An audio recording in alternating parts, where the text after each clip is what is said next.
from Mexico, live from Andre. No, just kidding. Hi, welcome to Tomboy Tirade. Episode 3, I am Sharon. And I'm Robert Pattinson. She wishes.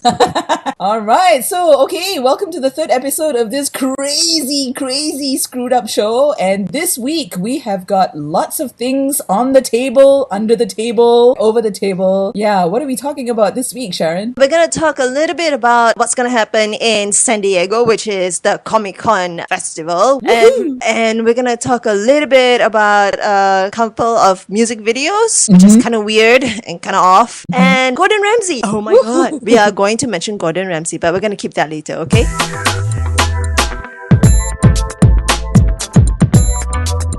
And of course, to start things off, we're going to talk about some of the pet peeves that we have about experiencing summer. We're always summer here. There's no such thing as 4 seasons here in Asia, especially in Singapore. So yeah, completely summer all the time. All the time. And the reason why we're talking about summer is because it is summer for some of our friends up in the Northern Hemisphere. They're enjoying their summer premiere movies. They're enjoying Comic-Con, music festivals, and a lot of things just went down. The latest, the Glastonbury Music Festival. I hate them.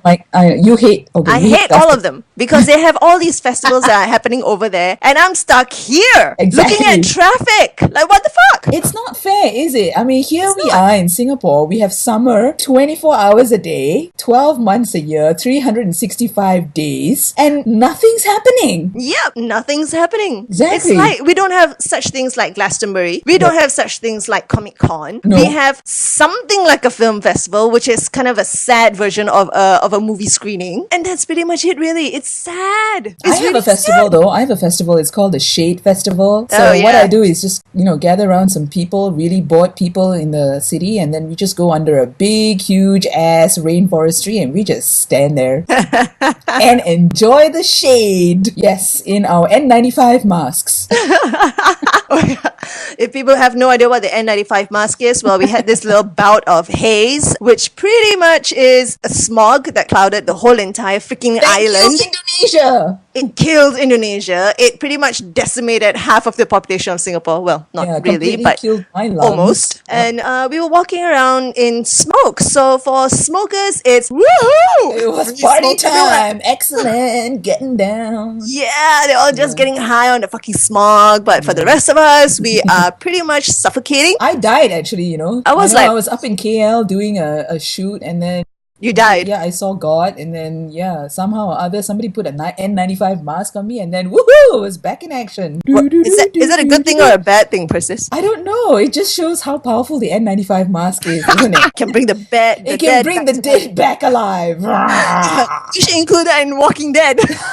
A zombie with an N95 mask. I think Robert Kirkman, the executive producer of the show, as well as the comic book creator, needs to think about bringing in a character like that. Where they're wearing cool. It'd be called the Haze Edition. All those zombies walking around with N95 masks and suddenly they just turn back to human. Awesome!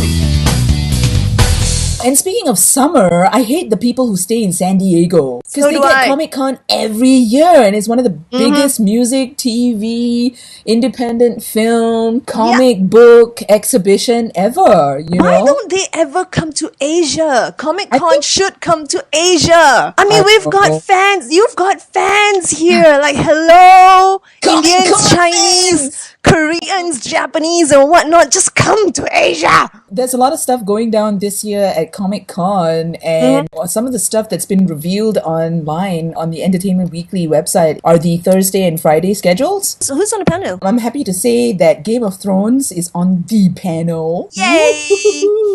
They've got Josh Whedon shows the Marvel's Agents of S.H.I.E.L.D. Very excited about that, especially if you are an Avengers fan. You're gonna love this. See them drooling right now. Grab your paper bags. Stop it. Or you're flooding the entire floor. Joss Whedon, okay. I'm actually looking forward to that one because I like a lot of Joss Whedon content and shows and whatnot. So yeah, I'm looking forward to that one. So apparently, according to the website, it says no Comic-Con attendee can afford to miss this historic panel. Okay. So does that mean that Thor is going to make a surprise entry with his, hammer? I don't know. Maybe he might just come in with Loki and start a fight there. Who knows? But if Tom Hiddleston is there, I'm going to go like, ah! And I still sit down here screaming, I hate you people! The other thing that I'm really excited about, really, okay, and I'm drooling right now, is that they are actually going to have a celebration of the 20th anniversary of a legendary series, The XFiles.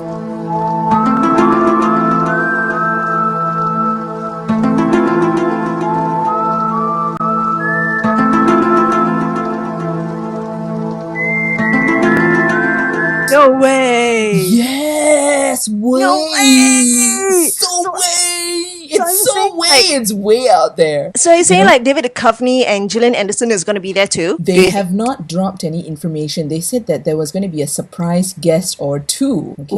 Ooh! I was thinking it's going to be one of the guest aliens on one of the shows. I hope it's the main cast. I hope so too. But basically, people like Vince Gilligan, Frank, I forgot his name, Frank something, Chris Carter, and all these people are going to be on the panel. So they're just going to do a sort of a retro look back at the series and how big it became, and obviously discussing 20 years of the series, just being, successfully syndicated. I watched that show since back in the 90s? Yeah, seriously. God, it was a long time ago. I know. was younger. Yeah, obviously you were. Kind of stupid still. Okay, and now you're older.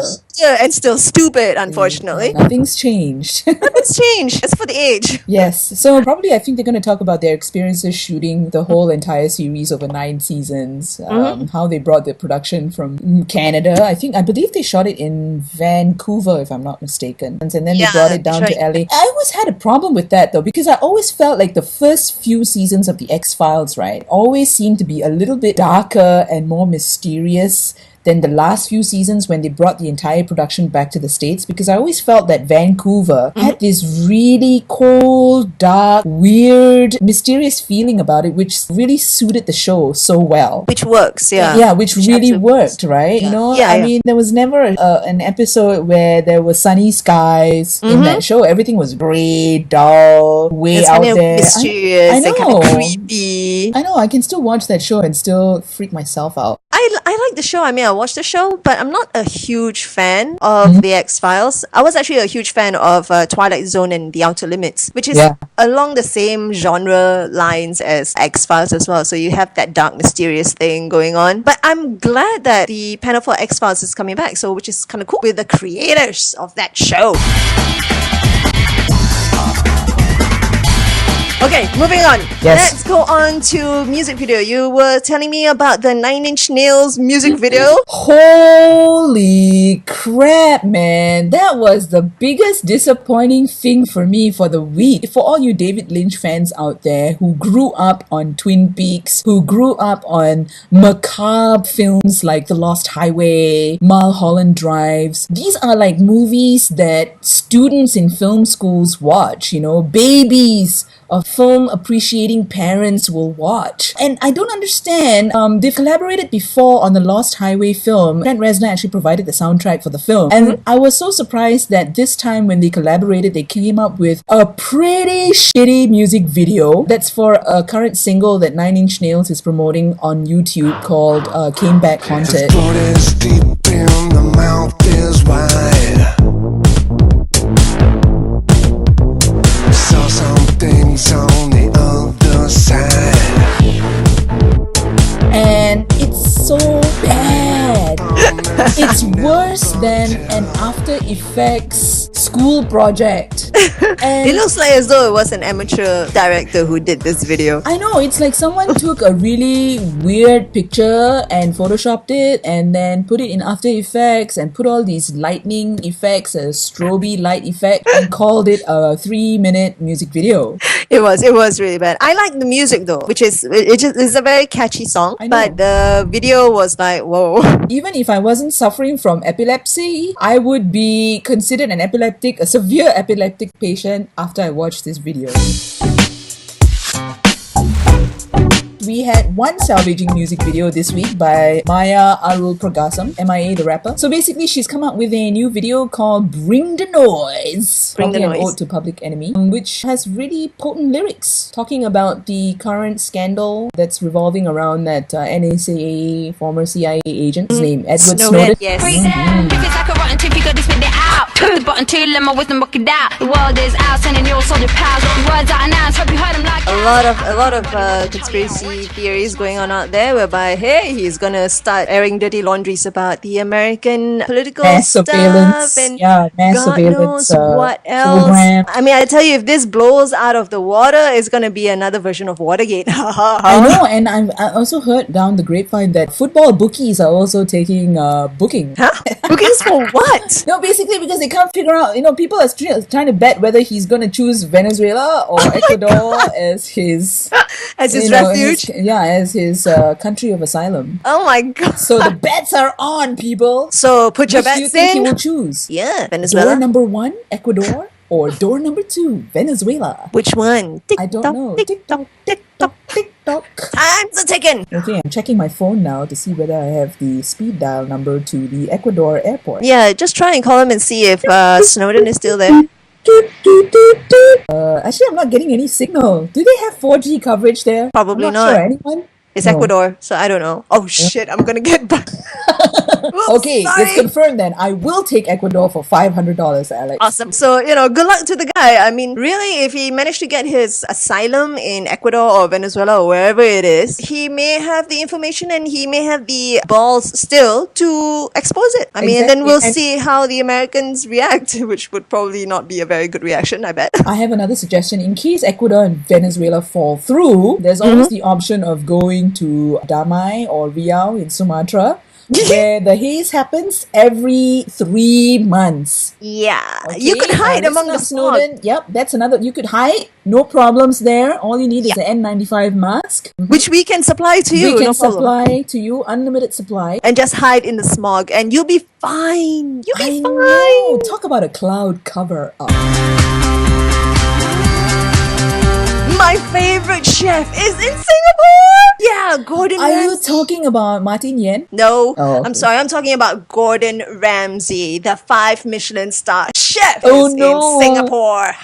What is he here for? Oh, he's here for a food face-off with our hawker stall owners. Oh, dear. If people don't know what hawker stalls are, it's kind of like Asian street food. So he's going to do a face-off against our street food chefs. So it's either two things that can happen, right? So basically, it's either the hawker stalls that are facing off with Gordon Ramsay, they're going to close down, or it's just going to be Gordon Ramsay having to completely retire, right? Because he's putting his reputation on the line here. He is, but he's Gordon Ramsay. He's never going to retire. As long as he keeps on fucking around. And trucking around and cooking around, I think she'd be fine. But I've always wondered about the casting for his other show. Remember the one, Hell's Kitchen? The guys who take part in that challenge, the contestants, are they like completely daft, or are they supposed to act that way? Because sometimes, you would go like, duh, yeah, the risotto is not supposed to be cooked like that, but yet they go and do it, and it's like pushing his buttons, Gordon Ramsay's buttons. That's a very good question,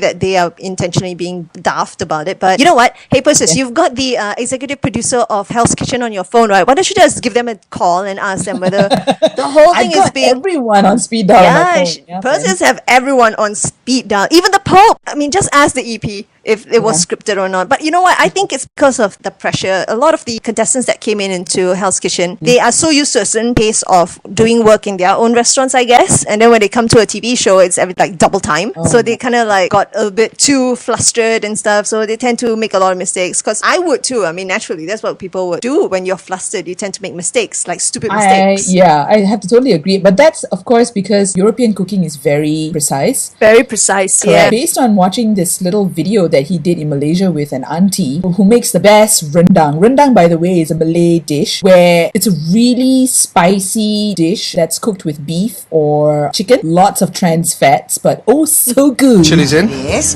just pour everything. Yeah, I'm counting in my mind so I can write the recipe down in my mind.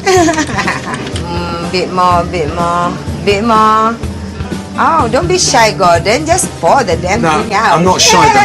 I'm shitting Go myself. ahead. You make me nervous. Gordon Ramsay actually realized that Asian cooking it's not precise as European, right? It's very here and there based on taste.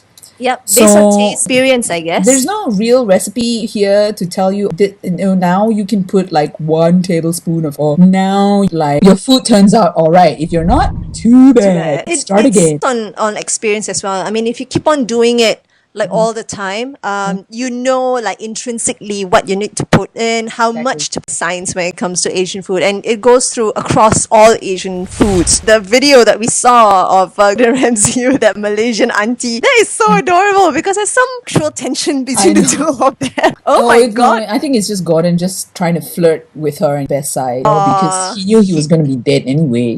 She would eat him up in a jiffy. He got himself served by a Malaysian auntie. He got served. I would be interested to see how he would do teh tarik though. Teh tarik, yeah. I wonder how you would train for it. Like, try to actually pee all in one place or something like that, Oh god. Training for a teh tarik competition is not easy, okay? No, if you it's don't not know easy. If you're a guy and you don't know how to pee properly into the toilet, you I can think they never do, ever take part in a teh tarik competition. Let me tell you this. I think a lot of guys can kind of aim and pee at the same time, but I think this teh tarik thing, because you're using both hands to juggle water. It's liquid and you're pulling it like bloody hell. That's an art form, okay? And if you guys have never seen how actual teh tarik is being done, like actual ones, you should go check it out on YouTube. Go search on YouTube teh tarik. I've seen some really good ones. So. Yeah, it's really, and it's not easy. So it'd be fun to see Gordon doing that. You know what? I give a shout out to Gordon. Gordon, come over to my house and I'll make some teh tarik for you, and you pull it, and I'll see how you do.